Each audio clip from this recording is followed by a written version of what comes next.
Il n'y a plus de doute, le dialogue gouvernement centrafricain et groupes armés sur la crise centrafricaine va se tenir comme prévu par les autorités du pays.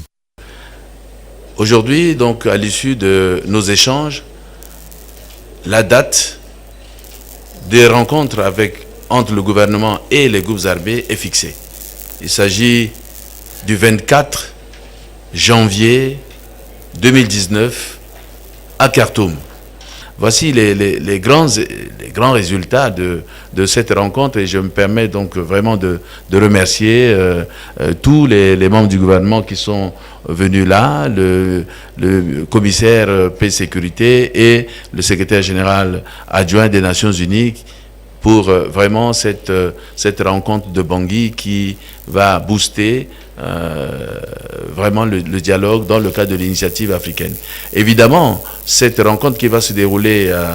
à Khartoum se fera sous l'égide, sous la facilitation de l'Union africaine et des Nations Unies à Khartoum. À en croire les questions inscrites à l'ordre du jour, à savoir la décentralisation, l'armistice général pour les bandes armées alors que la constitution du pays la rejette, la réintégration des combattants à travers le DDRR et la participation des partis politiques au pouvoir, on peut dire que le dialogue intercentrafricain qui s'annonce constitue pour les uns et les autres la dernière chance pour le retour de la paix en Centrafrique. La rencontre de Khartoum fait partie des questions importantes du pays aujourd'hui. Et peut-être même de la question centrale. Et donc le chef de l'État, personnellement, a abordé les questions de Khartoum,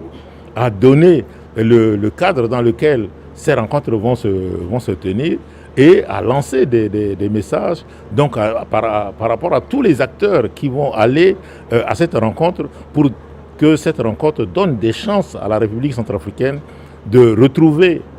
la cohésion. Et comme le chef de l'État l'a mentionné, que les fils du pays qui se sont égarés ou qui se sont éloignés du pays reviennent dans leur pays et apportent leur contribution positive au développement du pays. Signalons que toutes les dispositions sont déjà prises pour la tenue effective de cette rencontre, car le mardi 22 janvier 2019, les 79 participants au total, dont 14 du gouvernement et 39 des groupes armés, vont quitter la République centrafricaine pour Khartoum, la capitale soudanaise, à bord de l'avion Transal des Nations Unies.